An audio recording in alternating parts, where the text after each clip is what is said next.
This is the You Winning Life Podcast, your number one source for mastering a positive existence. Each episode will be interviewing exceptional people, giving you empowering insights, and guiding you to extraordinary outcomes. Learn from specialists in the worlds of integrative and natural wellness, spirituality, psychology, and entrepreneurship, so you too can be winning life. Now, here's your host, licensed marriage and family therapist, certified neuro-emotional technique practitioner, and certified entrepreneur coach, Jason Wasser. So, Jason, we talked yesterday. Did. Yeah, you're in Florida. Yes, ma'am. Near in where I got my doctorate in Nova. Yep. Great. Yeah. Where my master's is from. We're degree siblings. That's true. We are. Then, and surprisingly, we did not connect on LinkedIn. Go figure. Well, thank God for that podcast email list that goes out. Exactly.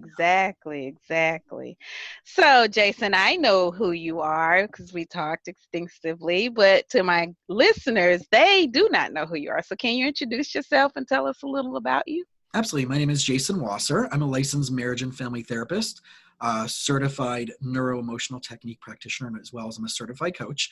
I own the Family Room Wellness Associates here in South Florida, and we practice mind-body integrative wellness. We have therapy, we have coaching, we have chiropractic, we have nutrition, and I also offer a lot of coaching online for both personal coaching as well as business and entrepreneur professionals.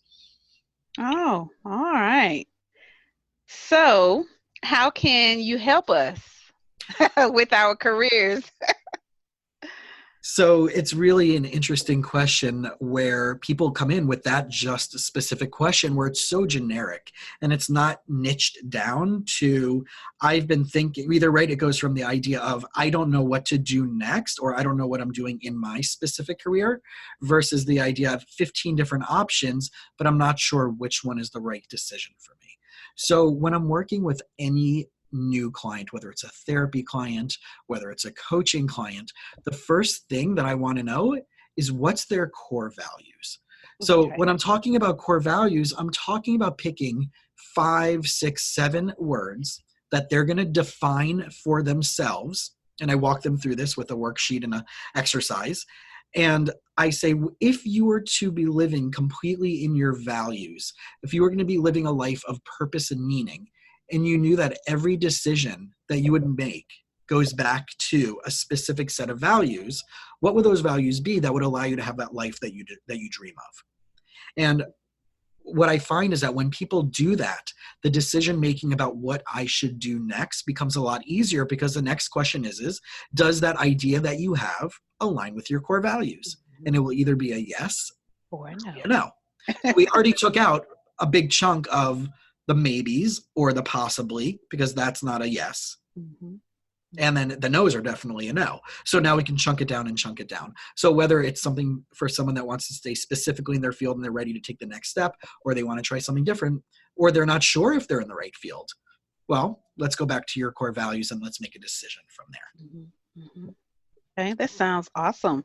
I mean, I know yesterday when we talked, you were talking, we talked about the core values, and there are certain things that you say you want to make money, but there are certain ways that your core values will allow you to be comfortable in making money. And absolutely. So, right. And it always goes back to not just your core values, but like it's your integrity. And I think those two things go hand in hand, right? Yeah, exactly. Which is why my podcast is clean and not explicit. That is truly a core value that I have. So, exactly. I'm not going to say that my mouth is clean, but I'm going to not say those things on air. We do the best that we can, and sometimes things slip out. Exactly. But I think that's also very much part of the same conversation, which is how much do we dog ourselves? Mm-hmm. Right? How much pressure do we put on ourselves that we're going to make the right decision or do the right thing every single time? And who has ever done that? Who hasn't messed up at least once in their life in a major significant way. So, and if you think you haven't done it in a major significant way, do it so you can get it out of the way already. Yeah. Or keep living. Right. That's what my mother always say, keep a living. Exactly. Most definitely. Okay. So how can this help someone after they figured out what their core values are, can niche it even more to, go toward a specific area in their career if they want to change or stay in the same industry or, whatever. Right.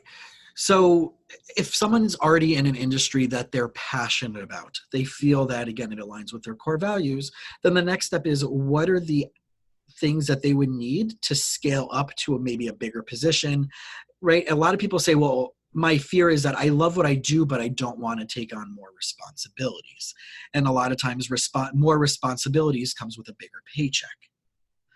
But my assumption or my wondering is that they're not familiar with those responsibilities because they've never stepped up into that place. And I think a lot of the limitations from that is that they think that they have to be either Superman or Superwoman and do it all themselves. And the pyramid of work, of employment, when you're working for someone else, really is a pyramid. You have the person who is the owner of the company or the business, right? That's the entrepreneur. Then you have the management, and that can run all the way from the executive team all the way down to supervision and supervisors. And then you have the people who are the technicians who are actually doing the delivery of goods, delivery of service. Mm-hmm. So the trick is to realize that as you work up the food chain, for no pun intended, that you learn how to create a team or work with a team around you where you can delegate to the people that are the most specific and best at that task. Instead of trying to be Superman or Superwoman and trying to do it all in exchange for that additional $5,000, $10,000, $15,000 increase, right? And I find that that's the biggest thing. I'll have to take on more responsibility. I'll have to spend more time at the office. I'll have to go on more trips. Okay, that might be part of it, but are you bringing in a team around you if you now start having decision making to bring in a dream team around you to help delegate to make everybody else do better as well, right? So what's that phrase? A rising tide raises all ships. Exactly. It does. So that's on the inside, right? So if you're working from the inside, if you're a person who's thinking about going from the outside or doing something new on yourself, instead of trying to figure out, and this is something that I deal with on a daily basis with my coaching clients, instead of saying, what's the industry I want to be in? The biggest thing I can challenge you to and challenge your listeners to is, what's the problem that you're really passionate about solving? Mm-hmm. Mm-hmm. Right? So one of my coaching clients this past week is already in practice, and they're like, well, I want to work with this specific population, and they have to be either married or single, but within this age bracket and this financial population. I'm like, that's great. But what are the actual problems that they run into on a daily basis that are part of that population that you really love working with the most? And we niched it down until we realized there was two components that people in that little niche suffer from or struggle with. So instead of saying I'm a therapist who focuses on young couples and adults, it's, do you struggle with blank and blank? These two areas, right? I can help you. I'm an expert in solving those two problems. And that reverse engineers the whole thing. So instead of saying like, I want to work with 40 to 50-year-olds who are only, right? What's the problem that you want to solve, right? What's the little hole in the industry that you know that there's crumbs on the table, not for you to make $50,000 or $100,000, but a business has to start at $150,000 minimum in order for it to be even worthwhile, because taxes and overhead. Exactly. Getting a job at Starbucks or right, whatever it is. But unless a person knows that they're going to build something that for a minimum, after everything is paid off, that they're going to take home $150,000 as a goal within the first 2 years, keep working for somebody else. Mm-hmm. Otherwise, you're just driving yourself nuts. Yeah, that's true. But what if you have a passion and your passion is where you are, mm-hmm. but it's just not the right office? Yeah. So I think the first step with that is always looking in the mirror. Mm-hmm. How are you not showing up? How are you not showing up to yourself, but how are you showing up to other people? What are you starting to see them through? What lens have you put on that you're now seeing your environment through? What judgments, what biases, what negative things are you filtering that through? And the second thing to look at would be, when is the last time that you skilled and scaled up on your proficiency on new cutting edge, whatever it is that's connected to your industry, right? As we're talking, it's the summer of 2019. And if you're not taking advantage of the technological advances that are available to you, no matter what field you're in, whether you're a teacher, whether you're in a small business, whether you're in a healing arts, there's always something new. Now, it doesn't mean you have to jump on the boat and be an expert at that. That's true. But that one little nugget that you can take away can reinvigorate you. Mm-hmm. And bring it back to like, oh, wow, now I know this. I can apply it. I can have fun with it again. But if you're basing everything you've done on something that you learned 15, 20 years ago, it's stale. Well, I mean, I was looking at a study not too long ago where they were saying as soon as a student graduates from college, their knowledge is already obsolete. It's so funny that you're saying that, because I've been sharing that left and right recently. Mm-hmm. And I would love to see that study, and please post that if you can for your listeners. Okay. That people ask me all the time, why did you decide not to go on with your doctorate? And I said, I was accepted. I had a life experience that unfortunately threw me off that possibility at that time. And now looking back 8 years later, it was the biggest blessing in the world to not have another $60,000 to $80,000 minimum of debt for the title doctorate versus, right? And everything that they're teaching in the program is the same stuff that they're teaching now is what they were teaching when I graduated in 2005 for my master's degree, right? So we're talking 13 years later. Now there's some updates and some nuances and maybe new research papers on those modalities, but there's all these other things that are going on in the world that are outside of that box that you will not get in a lockstep program that where I travel around the country literally spending multiple thousands of dollars a year to get cutting edge training by the top people in the field who are doing that. I don't have to get someone. I remember a buddy of mine, his name is Martin Matthews, who is a financial planner. And I remember he went to college and he loved this entrepreneurship business class that he was in. And they had a project that they had to do. And it was about creating a business plan. So at the end of the assignment, he went over to the professor and asked him, when you made your first business plan for the businesses that you were in before you were teaching, was it as difficult as this? And the professor looked at him and said, I've never owned a business. Wow. Yeah. According to him, he dropped out of school the next day, and now he's doing radically well as a financial planner because the tools he needed was never going to be in that classroom. Now, for people who need a licensure eligible field, medical professions, right, CPA, whatever it might be, you need that license. You need those academic to get you there.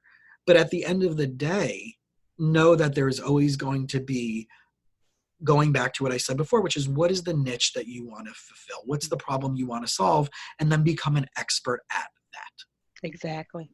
I have a friend that I grew up with. She is in dentistry. So obviously she has a medical degree. And I was talking to her recently and she said, I think I'm thinking of going back to get my MBA. I said, are you crazy? Are you crazy? She said, well, I want to run a business. I said, well, I mean, I know that you have your dentist practice, but there's still some core things that all businesses do. Mm-hmm. I said, you have a doctorate degree. Why are you going to put yourself through an MBA program?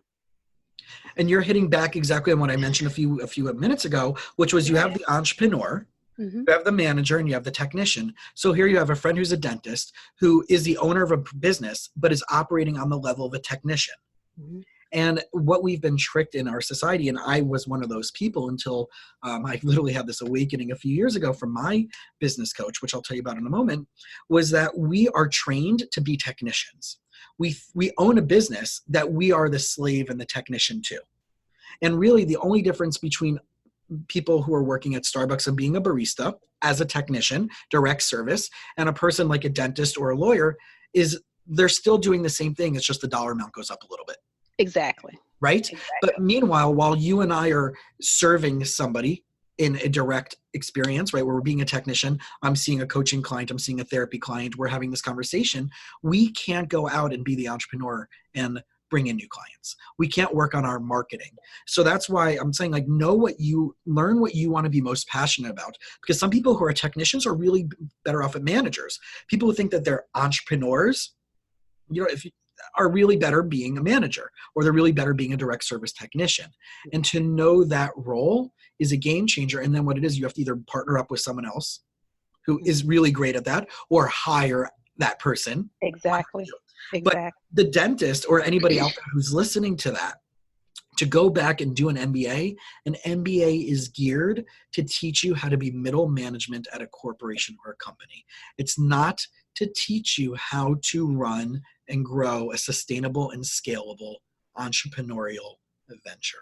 And I mentioned that to her, and I said, you have the tools that you need already. I said, I wouldn't do that. Right. And they're better off hiring a coach who is an expert in that, in the structure, in the business development, in the levels of development that is needed in all the verticals to get those things done. And they will have those increases. One of my coaching clients that I work with is a multi-million-dollar family business, and they were doing 3% annual. We did maybe 6 to 10 sessions over the course of the year.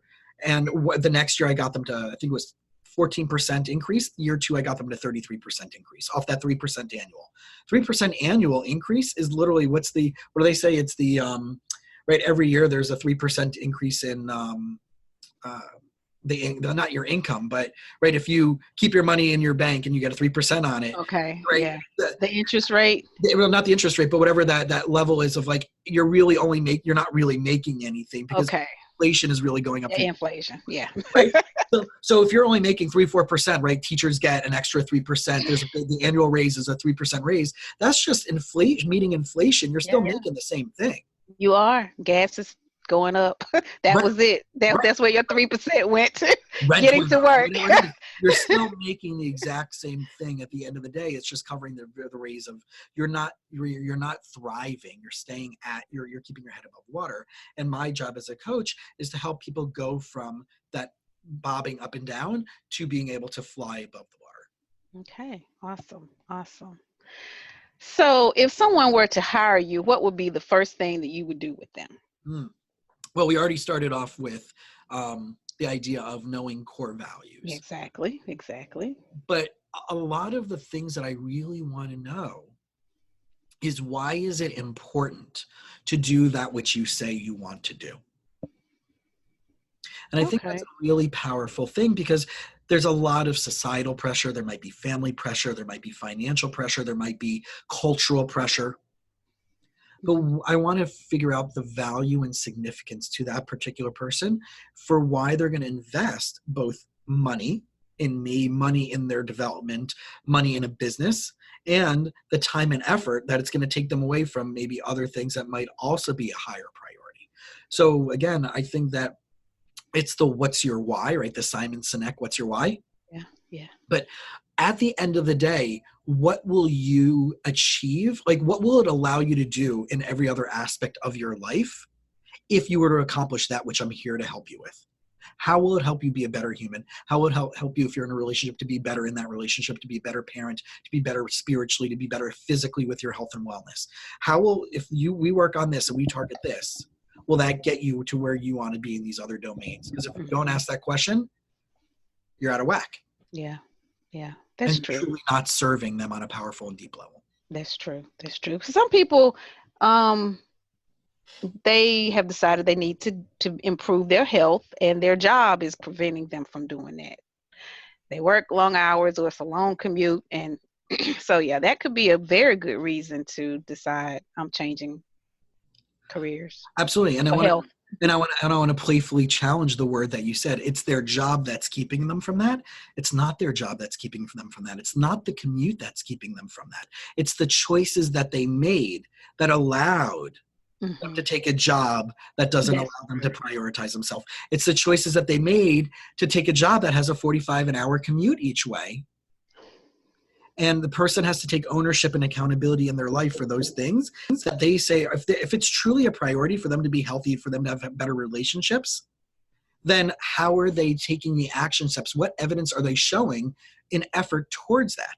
So a lot of the things that I will challenge my clients to, and I only take clients that are going to show up and be willing to be challenged, is how did you decide, if you're saying you want these 3 or 4 things as a priority in your life, but evidence is showing that you're over here, our job is to go from this space to that space. Exactly. How is it that you allowed that to become the priority when you're talking about these 3 other things to become a priority? And let's rectify that. Mm-hmm. So at that point, then you go back to your core values so that you can decide, okay, this is the end. Let's start new and start moving into the right direction. Exactly. And I work with them on what I call lifestyle by design.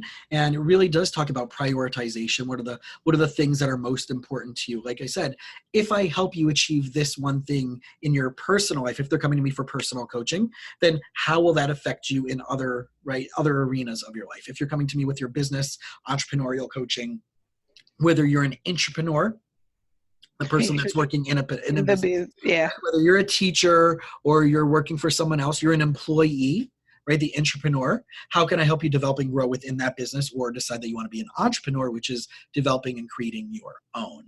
But again, what are going to be the trade-offs? And what is it the end result that if you do and you create that, what will that allow you to have? And if there's not clarity on that, I'm not going to let them move forward until they convince me with a purpose and a passion that it will help them get all those other aspects. And we will only create a game plan that will allow them to have the full balance of their highest priorities in sync with their core values. Okay. So about how many sessions will you work with someone? Or does it just vary according to the person and their needs? Well, it's an interesting thing that we have this idea, and this is in all fields of the helping professions, where there's a service based in. Is like, well, when will I feel better? Right? When will it be done? When will I get to where I want to get there? And there's this idea of this immediate gratification that it requires me just showing up and not doing the work. And right. And it really is about the tenacity and the mindset of what a person has, that I'm willing, well, I hired you. How much work are you going to do for me? Right. And it's where the coach and the client have to meet hand in hand about that. But I really tell my clients that there is no specific set deadline. We will set deadlines. We will set goalposts. We will set quarterly and annual plans, because everything I want to do is reverse engineer. Are we doing these little micro actionable steps that will lead us to this bigger goal? And we do have timelines that are set up. So if it is about creating a company, we're talking about not, any investment in yourself is not like a 3-month, 6-month thing, but it is a long-term relationship. You want to know that for this specific thing, you're going to come to Jason, right? For this specific thing, and that person's an expert in that area, you're going to go to that person. So, you have to know that you might have more than one person in your life that you have to consult with. That's true. Over a period of time, but while still having someone who's going to help you strategize and be the quarterback for you and come up with game plans. Mm-hmm. Mm-hmm. While you're I think it's very important to say that you do have to show up and do the work. I was listening to another podcast, and they do like 3 segments of their podcast, and at the end they have listener letters, and the person is asking about therapy, and she has been going to therapy for a while, but she's still not doing anything, she said, I'm not feeling better, but and then she admitted, I'm not really doing what my coach suggested. Yeah. And I was thinking, okay, then obviously you're not going to feel better because you're not doing the homework. You have to do the homework in order to. Right. So I want to just dispel the misnomer between therapy and coaching, and that therapists only work on past issues and feelings, and coaches work on future-oriented stuff. That's actually a complete misnomer. And unfortunately, that's what coaches are using to step above their marketing when it comes to promoting themselves over therapists. And my training from Nova Southeastern in the family therapy program is about solution-oriented, actionable, right? And we take into context, right? But I will never ask a client, how does that make you feel? So when you're talking about that person in that letter, number one, I would challenge them to be really, really, really clear on their goal. If there's no actionable things that are happening for them, I would go back and say, okay, I'm not sure if you're clear enough on what your goal is, or maybe your goal that you've set is way too small. You want something really big out there, and then you got scared and you step back 5 steps. So now you're aiming for this versus aiming for this. And that's why you're not feeling anything different. You're not noticing because you played too safe, too small. And I challenge my clients to, that whole 10X Grant Cardone mindset of what would it look like if money wasn't the issue? If it was paid for, if I guarantee you that your whatever money you need to pay your bills and your insurance and your car payment and was paid for, what the heck would you be doing? And they would still, and I constantly hear them say, well, I would do this, but oh no, that's just crazy. No, go crazy. I want you to go crazy, right? Steve Jobs and Wozniak went crazy when they put Apple in their garage. Anybody anything great thought crazy. Play it. So my guess is that person might have either been playing it too small. They don't have crystal clear clarity on what their goals are. And then because of that, they're playing maybe too small. They're not making decisions based on core values. Their therapist is maybe being too soft with them and not poking and prodding and asking the right questions. I would even ask, well, what do you think you need to feel? Because the presumption is that if I feel something, it's proof of, versus what's the tangible, actionable differences that are happening in your life from where you started to where you are now. And people are not willing to see little nuggets of change. They expect big changes and big miracles. But what about those third and inches? I mean, I found that journaling has helped me because you don't see day-to-day changes. And so when you look back 3 months, 6 months, a year from where you are now, you go, oh, well, that did happen, or I did get that solved, or so now I see it differently. So And think about when we're growing up, right? When a lot of I don't know how many parents are still doing this, but when we were growing up, right, they would mark your height up on the wall, right? Yes. And you don't know that you're growing, right? When you look in the mirror, you don't see yourself aging day to day. And it's the exact same thing. But one of my favorite questions is asking, what are other people noticing differently? And have the audacity to ask them. So if you're in a relationship and you're coming and you're working on yourself, what do they notice? What's your family? What are the people that care about you the most noticing about you? Because like you said, it might be so in your head, you're conditioned and patterned neurologically to only see what you see and to change those neurological synapses, right? But other people might be noticing it. And if you check in with that and you bounce it off that, then you're going to start buying in a little bit more. Exactly. And I think a lot of times people are trying to take big steps without doing the things in the middle that they need to do.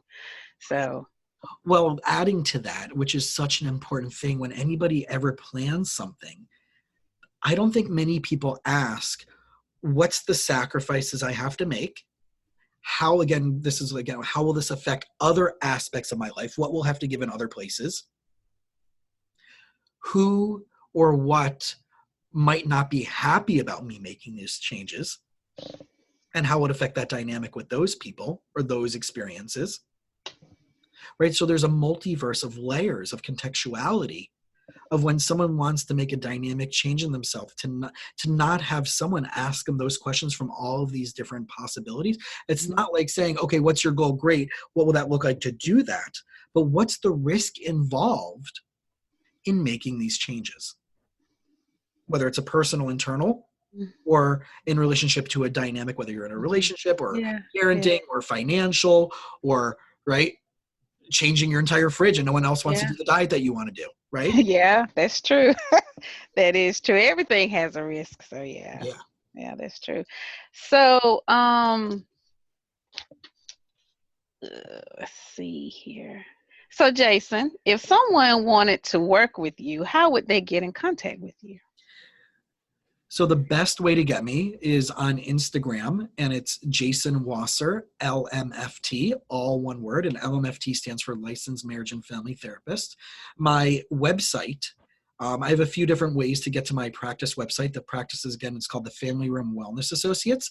But if you go and you type in emotionalallergies.com, that'll get you directly to my website, and you can contact me through there.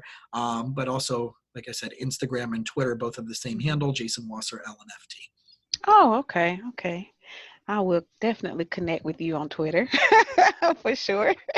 I will do on Instagram too, but Yeah, Instagram has been I've been having a lot of fun on Instagram. Yeah, yeah. I've had a lot of fun on Instagram too, but I'm just having a hard time getting my people to follow me. But anyway. So yeah, well, it's an interesting, right? So that idea of using Instagram, that people think it's only for these pictures and whatever it is, but it's another, for anybody who's listening who's in business, it's just another place that's gonna show up when people search for you, that you will show up. So it's providing more data in a search engine, that the more you put out there, the higher you're going to rank, the higher you're going to show up. So we always have to constantly be using like Facebook and and Instagram and LinkedIn and blog, Twitter, right? Because all of those eventually aggregate in a They do. They do. So for people out there listening and they're not using social media, or they're afraid of it, or they don't believe in it, I'm very much in belief of what Gary V says, and I know you were talking before about your no cursing rule. So the caveat is Gary V drops just on the podcast. On the podcast. So listeners, caveat, beware that there is a lot of F-bombs being dropped there. But and I believe him 100% that if you don't have presence on social media, your business doesn't exist. Exactly. I love Instagram, but I don't know. I may be doing something crazy. The reason why it's not moving the needle like I wanted to, but I have found phenomenal success with Pinterest. And I was running from Pinterest like the plague, but then I was like, okay, I'll just get sick and die trying. And it took off, and I thought, wow. So, I guess you kind of find where it grows. And so Twitter and Pinterest is pretty much where I am. Great. All the time. Right. But I also want to challenge you and challenge other people out there that God forbid what happens if one of these sites shut down. Oh yeah. Have technical difficulties. There's some big, confidentiality, or they get hacked or whatever, right? Yeah. So, that idea of us putting our stock in one platform is what I want to challenge everybody out there, as I've multiple challenges throughout our conversation. To take into consideration, you can have, based on your niche, right? For Pinterest might be really the type of people that you're targeting and getting out there for, right? But also know but you have to mix and match it, because what you're putting on Pinterest is not going to be the exact same stuff you should put on Facebook. It could be the message, but the way it's going to show up, you have to tailor it specifically for each one of those platforms. Exactly. And there's free websites out there, right? There's a Designer or Canva where it can help you make with the social media based on the sizing and everything, and it's free. Perfect. Yeah. Again, if you're not an expert in this, if your higher value is to charge a fee for doing this, and you're going to be spending hours doing your social media, but you should get a client and make money, or tutor or whatever, send it out to someone on Fiverr. Exactly. You can definitely. That's the ideal thing to do, is to send it out on and get a VA. But if you can't, then I have found before I started outsourcing my work is batch work. So, you can do it by the day or by the week or whatever, but that worked for me until I was able to get additional help. But exactly. And that goes back to that Superman, Superwoman syndrome, that everything has to be done by me. I can't trust anybody. Well, no, it wasn't that I couldn't trust anyone. It was just I wasn't at the point in my business to where I could hire Because you start off like that and you have to do almost everything Right. well, I did anyway. That was where Right. I did. So Yeah. And I would say if you can afford a cup of coffee at Starbucks or Dunkin' Donuts, then you can afford you can find someone on Fiverr for that. to do it. Yeah, that's Now, true. it's not going to be top high end, but I'm of the belief that you just put out data. Mm-hmm. Right? Mm-hmm. If you have to create noise in the space, if you're the type of person that only posts once a week, you can't do that. You're gone. Well, now, Jason, I do have help. I use apps. Right. So, I will scale. Like I said, when I did batching, I batched for 30 days. Right. When I did my blogs, I wrote several, so I did not have to do this every week. So exactly. And for many people, we have to start there. And I remember doing a lot of that. And I still do some of that as well. Right. And as you and I talked, like I'm also in pre-production of my podcast called You Winning Life, where it's going to be about taking all these amazing life hacks from the areas of entrepreneurship, psychology, spirituality, and alternative medicine, and working and talking to people who have gone from life struggles to life achievement and then giving back. What can they do? What can the listeners do to reverse engineer the life hack, right? Yeah. And at the beginning, I'm like downloading all these programs and Audacity and myself until I reached out to a buddy of mine who I know does podcasts for a bunch of my entrepreneurial friends who are really hanging out in the higher level of those circles. And I'm like, I didn't even think to talk to him. And he made me a deal I couldn't refuse. It was like a no-brainer. And I thought it was going to be radically more expensive. And I couldn't afford to not work with him. Yeah. Exactly. I ended up reaching out to a VA to help me with mine. Yes. And I know a lot of people who are serious podcasters put a lot of money into, the platform. I did not. And I don't know if I will. I guess the only thing I probably will improve probably would be the mic. But I think my mic that I'm using right now is pretty good. Sounds so great to me. I mean, you have people podcasting in their cars, so no. Well, that's the thing, right? We overthink it, we overspend, we over whatever, right? Yes. But just provide value. I just put an Instagram post up that's going to be connected to the Instagram TV, and it was about the self-doubt that we have in providing value. And that was my little 4-minute thing for today about the imposter syndrome, and it has to be completely perfect, completely edited. There can't be mistakes. If I say too many times, if I look off the screen to check my note, someone's going to judge. They're not exactly. I was like that. Cares. I was like that when I first did the very first episode. I edited out a lot of things, and then the more podcasts I listened to, one podcaster I listened to, she says, "Done is better than perfect," and so I started accepting that. And then other podcasters, you can hear the sirens, you can hear dogs barking. Yep. I was doing, it wasn't an interview. I was doing a podcast episode, a solo podcast episode, and I was, doing my thing, and my husband sneezed, and I'm in my office, but he sneezed so loud. I was like, you know what? I'm just not even editing that out. I was like, it's life. It's okay, right? If you are providing value, yes, it doesn't matter. We create this in our head, and this is, I really just want to provide tremendous value to your listeners today and drop as much truth as possible. And you're right? Done is better than none. I remember one of my friends, he's a professor at Florida International University down in Miami. And I remember him having this idea that like your dissertation, if those who are doing academics, your dissertation is not to be your magnum opus, Harry Potter, 7 series, John Grisham, right? Whatever, Michael Connolly, Bosch, right? Series of books. Your job is to get it done, to be approved by the dissertation committee. Exactly. As hard as it is, that is the job. And that's all ego. So my favorite psychologist, who you might have heard of, Dr. Cube. I don't know if you've heard of Dr. Cube, the world famous psychologist. First name Ice. One of his psychological teachings is check yourself before you wreck yourself. Okay. Yes. Most and that's definitely. what we're doing. Just provide value, right? Yeah, and I do. Have fun. That's true. So whenever I have a hiccup, I mean, I do edit some of my Yeah.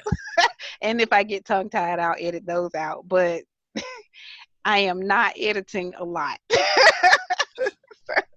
Exactly. But as long as you're having fun and people see you having fun, then that's true. I know one day I was doing another solo podcast and my husband called and my kids called.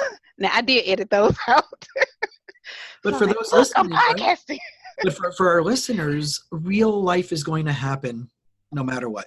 Yeah. Just show up. True. Just show up and play and play your A game. So have fun. That's true. Enthusiasm, right? For people who are figuring like what they want to do. If you're not enthusiastic about it, you might not need to do it. That's true. Yep. And I have gotten to that point to where I am going to do things that I enjoy and I'm going to laugh and have fun doing it. So amen, sister. You got it. You're right on. Okay. All right. So which I will be editing that out. Jason, I do have 3 rapid fire questions. Okay, I'm ready. Okay. All right. So the first question is cats or dogs? Cats.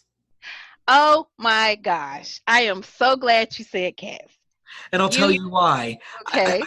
It's funny because I didn't grow up, even though we've had various pets over the years, I didn't grow up specifically loving. Like I love nature. I love wildlife. I believe in conservation and preservation. But my sister had a cat that she had since she was in middle school that passed away a few years ago. So it was like 14, 15 years old. And I didn't really mind it much attention until it got sick.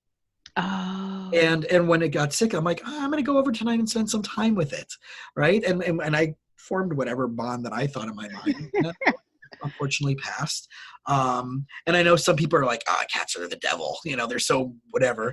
Right. Some people, yeah. Listen, I love animals. I'm not a pet person for myself at the moment. I don't have any pets at the moment. But this whole thing about like, well, cats have these personalities and dogs have these personalities. I'm the type of person that when I'm out and I see a dog, I'll be like, what if it was to talk to me in a human voice, what would it sound like? Like, you know, like the droopy dog voice, or would it sound like, you know, Pepe Le Pew? Like, you know, I just I want to like, what's that dog's personality? You know, how would it talk to me? So that's what I think about, you know. Okay. So this week you are number 5, the 5th podcast I interview. Excuse me. And all 4 of them have said dogs. I'm a cat person too. I don't have a cat at the moment, but I am a cat person. I'm glad I can push the mold. Yeah. My husband and I are about to be empty nesters. And I am not bringing a pet or another responsibility into the house. My youngest daughter. For a little more freedom. Exactly. We have, I didn't grow up with cats, but when I went off to school, I had a cat. I've had cats since then. And even when we got married, my husband, he was not necessarily a cat person, but he tolerated it because I love cats. So my youngest daughter fell in love with cats, and we bought her one Christmas. And so he died a few years ago when she may have been in 10th grade. He hasn't been that long. And she told me back in February, she's like, I'm thinking about getting a cat. I said, you need to make sure that whatever university you go to will accept pets, because I'm not keeping. Totally get that. Yep. I was like, I'm not ready to do that again. So yeah. Okay. So the next question is, if you could travel anywhere right now, where would you go? Oh, this is rapid fire, so I'm not supposed to think about this. No. Right now, if I can go anywhere in the world and just jump on a plane and go, I would probably end up in Israel.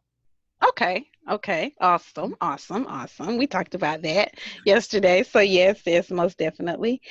And the last question is, and I think you touched on this earlier, but the last question is, what is your why? My why specifically is to minimize stressors and to maximize potential, because those that invest in themselves will have a radically more successful, happy, empowered life. Okay. All right. Well, thank you. Thank you, Jason. Well, I enjoyed interviewing you and speaking with you today. This has been truly a joy, and I know that the listeners will find this information very, very helpful. And I look forward to seeing where this goes with us. I very much appreciate hanging out with you. Sure, no problem. Thanks for listening to the You Winning Life podcast. If you are ready to minimize your personal and professional struggles and maximize your potential, we would love it if you subscribe so you don't miss an episode. You can follow us on Instagram and Facebook at You Winning Life.